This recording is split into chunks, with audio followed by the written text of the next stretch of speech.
그런데 어쨌든 이런 과정을 통해서 여러분이 어떻게 되냐면 삶의 모든 역경계가 점점 별거 아니게 돼요. 지금 해보면 별거 아닙니다. 그리고 여러분은 이미 그렇게 살아오셨어요. 무슨 말이냐면 여러분이 지금 무슨 일이 일어나도 벌써 지금 한 인생 한 초급은 아니야. 내가 볼 때 인생 한 5, 6단, 7, 8단은 됐어. 안 그래? 그래서 웬만한 일을 하면 눈도 깜짝, 그건 뭐 보험 처리하면 되고, 그거는 이렇게 하면 되고, 그건 뭐 좀 이렇게 하면 되겠네. 대부분 어떻게 한다는 건 거의 다 알지 않아요? 아기 때는 무슨 일만 일어나면 울었어. 어렸을 때는. 안 그래요? 운다는 게 뭡니까? 나 이거 감당을 못 하겠다는 얘기예요. 근데 지금 여러분이 그렇게 울고불고 맨날 합니까? 웬만한 일은 눈도 깜짝 안 하잖아. 이 말은 뭐냐면 벌써 해탈하는 부분이 많다는 거야.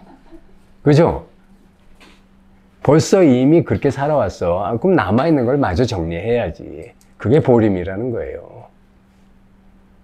근데 이 깨어나면 이 보림이 훨씬 빨리 되고, 과거에는 나 도저히 못 건너가요 하고 울고불고 매달렸던 그것을 자기가 두 발로 걸어서 건너간다는 이 말입니다. 그래서 결국 자기 삶의 모든 역경과 스트레스로부터 스스로 자유로워지고 벗어나는 해탈의 경지를 얻게 되는 거예요.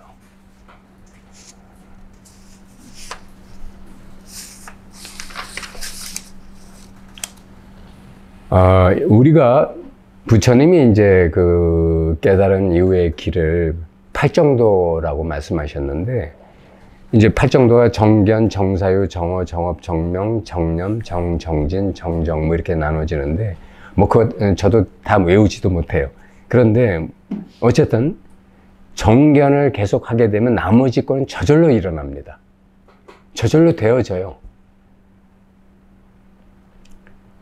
그래서 우리가 정견을 항상 생활화하다 보면 팔정도의 삶이 저절로 이루어지고, 그렇게 되면 과거에 내가 정견을 하지 못하고 잘못 보던 업습에서 삶이 벗어나게 돼요.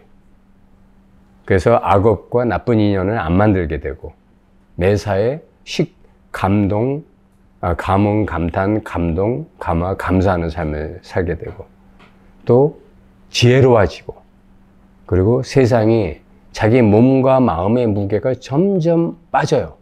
그래서 나중에는 몸과 마음이 그렇게 가벼워질 수가 없어. 여러분이 사는 목적이 뭐예요? 뭘 위해서 살아요? 행복해지려고 사는 거 아니에요? 중생이. 그죠? 행복해진다는 게 뭐냐면 몸과 마음이 가벼워지는 거야. 아닌가요? 가벼워지려고 이렇게 몸부림들 치는 거야. 근데 왜 가벼워지지 않냐? 뭔가 자기가 붙들고선 가벼워지려고 하거든. 뭔가 붙들고 있으면서 가벼워지겠다고 그래. 근데 그 붙든 무게 때문에 가벼워질 수가 있나?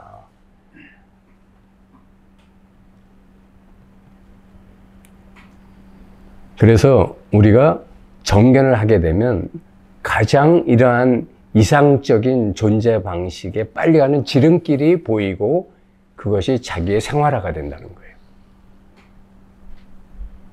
그래서 항상 자기가 공부하고 자기가 애쓰고 자기가 정견하려고 하지 말고 자연스럽게 깨어 있으려면은 첫째, 자기를 이미 우주의식이라고 여겨야 돼요. 나는 중생이고 몸인데, 이 몸과 마음인데 지금부터 공부한다. 이 땅 이러면 안 돼. 여러분은 이미 의식이 아니야? 자기가 의식인 거 자기도 인정하잖아. 자기 몸이에요? 아니잖아. 마음이에요? 몸과 마음은 내가 몸과 마음을 나라고 할 때만 내가 됩니다. 여러분은 그런 거를 갖고 노는 의식이에요. 그러니까 자, 이제부터는 우주의식의 창조놀이라고 생각하라고, 인생을. 내가 이 우주의식, 부처인데, 이거 갖고 창조놀이 하고 있다. 중생놀이 하고 있다. 아시겠죠? 그래서 오온을 멀리 하거나 오온을 뭐 끊어버려라 이런 게 아니에요. 분별을 끊어라 이런 게 아닙니다. 생각을 따라가지도 말고 생각에서 벗어나라 이런 것도 아니에요. 다만 생각할 건 다 하고 뭐 느낄 거 다 느끼고 뭐 감정도 마음대로 누려봐요. 다만 그것이 공하다. 일시적인, 아까도 말했지만 일시적으로 생겨났다 잠시 머무르다 사라지는 것 뿐이에요. 그죠? 그 공성을 철저하게 보면 되는 거야. 이 세상에 명언 중에 그런 게 있어요. 이 또한 지나가리라. 그럼 이 또한 지나가리라 라는 것은 뭘 전제라고 했냐면 모든 것이 지나가는 움직이지 않는 배경에 나가 있다는 걸 전제로 하고 있다고. 그렇잖아. 지나가리라는 모든 것이 눈앞에서 지나가는 이 지나가지 않는 그 자리에 있는 뭐가 있다는 걸 전제로 하는 말 아니에요. 그러니까 자기가 이미 그것이라고 선언하면 되는 거야. 그리고 모든 것이 지나간다. 그러니까 창조 체험 놀이를 한다. 이렇게 생각하면 사는 게 얼마나 가벼워져. 역경계가 와도 그거 붙들고 그렇게 씨름하지 않고 그냥 정견하면 돼. 이게 나를 얼마나 괴롭히나 보자.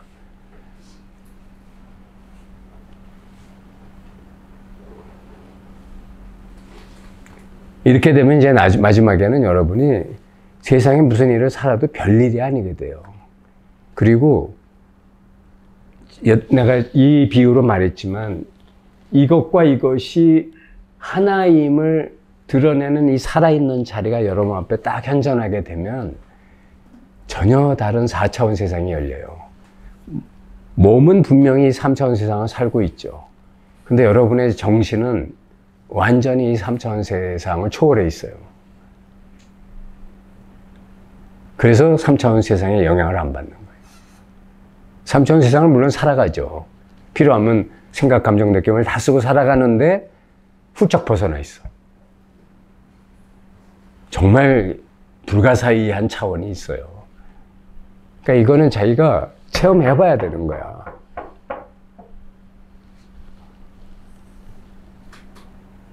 근데 그 체험이 지금 여러분이 이렇게 살아서 내 말 듣고 이렇게 저랑 얘기 나누고 이런 체험하고 똑같아요. 똑같은데 과거하고 다른 점이 뭐냐면 과거에는 이것이 생각관념 속에서 픽픽 지나가서 죽어서 지금 이 모든 게 살아있게 되는 거예요. 말 한마디 한마디가 살아있고 생각 하나가 춤춰요. 그러면 이 3차원 세상에 몸담그고 사는데 훨씬 그 이상의 세계에서 이거를 갖고 놀면서 살 수가 있다고. 정말 불가사의한 세계가 있어요. 그게 신의 세계가 열리는 거예요.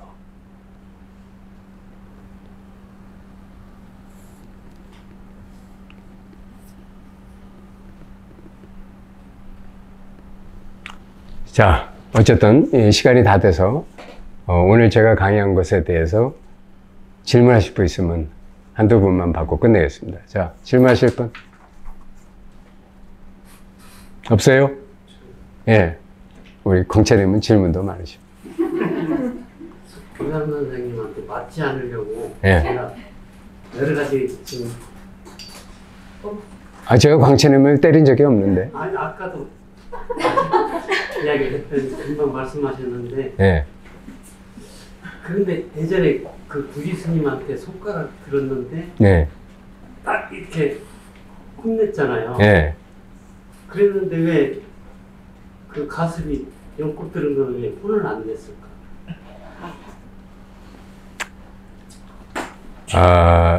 우선 그거는 상대방의 깨달음의 깊이나 정도를 알아보는 안목이 필요해요. 그러니까 마하가섭은 진정으로 깨달았기 때문에 부처님이 인정을 하신 거고, 그 동자는 그 구지선사가 이제 원래 구지선사가 깨달음이 뭔지 몰랐고 한참 헤매다가 그러다 다른 스님이 눈앞에서 이렇게 해주는 바람에 깨달은 거예요. 그래서 그 다음부터 이 짓을 계속 한 거거든. 근데 동자승도 옆에서 보니까 스님이 맨날 누가 와서 물어보기만 하면 계속 이 짓을 하거든. 저거 별거 아니구나. 지 생각으로. 나라도 하겠다. 그래갖고 자기도 누가 와서 물어보길래, 아이고, 큰 스님 물어볼 것도 없어. 내가 가르쳐 줄게. 이거야, 이거. 요거 다 생각 아니에요. 지금 여기에서 요거나 요거에 떨어졌단 말이야. 그러니까 이거는 오온이 장난치는 거지 진짜 깨달은 게 아니거든. 그래서 칼로 잘라버렸다 이 얘기고, 진짜 깨어나면 겉모양은 똑같을지 몰라도 그거는 이거나 이거에 떨어지지 않는 이 전체가 살아있는 소식이란 말이에요. 그래서 차이가 있는 거예요. 됐나요? 네. 또 한 번만 더.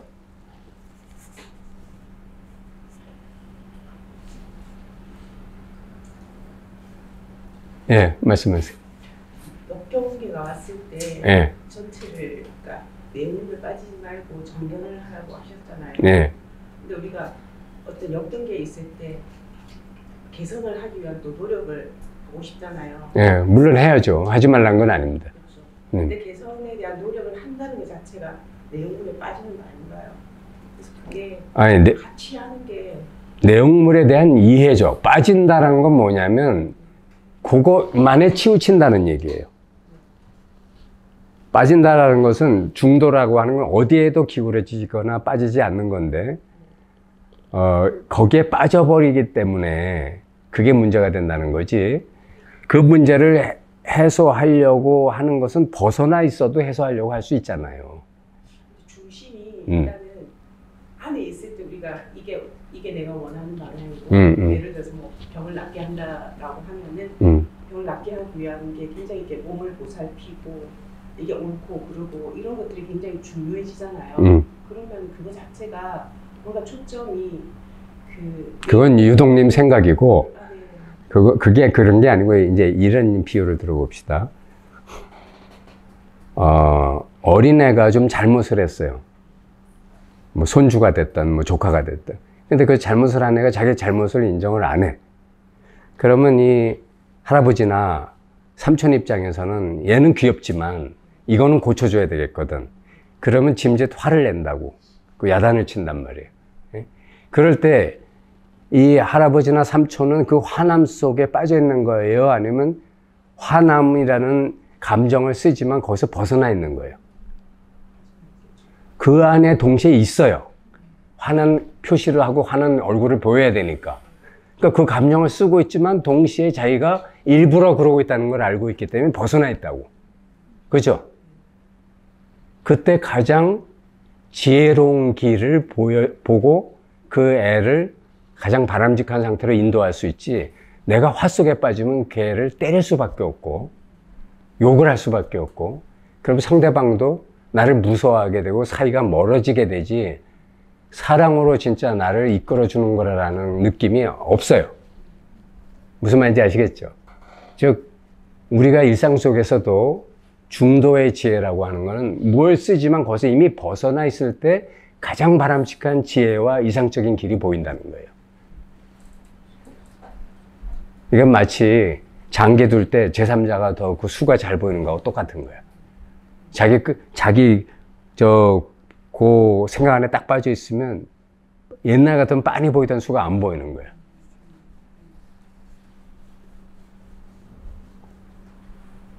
그래서 자기를 객관적으로 볼 수 있는 안목을 가져야 돼요. 그러려면 여기도 아니고 여기도 아니고 이 두 가지를 동시에 보고 쓸 수 있으면서도 어디에도 치우치지 않는 그런 그 살아있음으로 깨어 있어야 돼요.